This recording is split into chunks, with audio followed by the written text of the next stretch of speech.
Når jeg ser mig selv i spejlet, i øjnene, møder jeg skuffelsen. Nøgne følelser kravler ind under min hud. Jeg lader øjnene rulle videre ned over den nyudklækkede morkrop. Jeg er stolt af, hvad den har skabt, min kære krop. Men jeg savner også alt det, som jeg aldrig kommer til at være igen. Min krop er mærket, stemplet ind i en ny æra af mit liv. Hertil tilhørende strækmærker, løs hud og bløde former. Jeg ville sådan ønske, at jeg genkendte mig selv, men sandheden er en helt anden. Min identitet forsvandt sammen med den smalle talje og muligheden for at gå uden BH.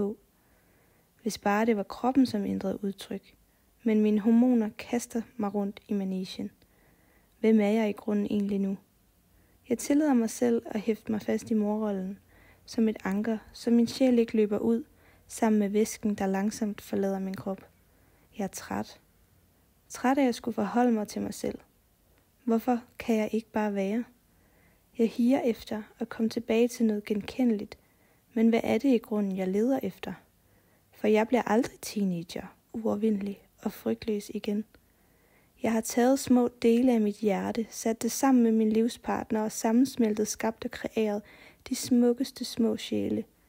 Stoltheden over denne vanvittige bedrift overskygger den stakkels lille pige inde i mig, som har været tilsidesat og overset længe. Jeg ser ind i min datters øjne og lover hende, at jeg nok skal tage mig selv i hånden nu. For jeg ønsker for hende, at jeg finder styrken i mig selv, til at videregive en kropslig ro, jeg ikke selv har fået givet. En eksistentiel følelse af at rumme mig selv for alt, hvad jeg er.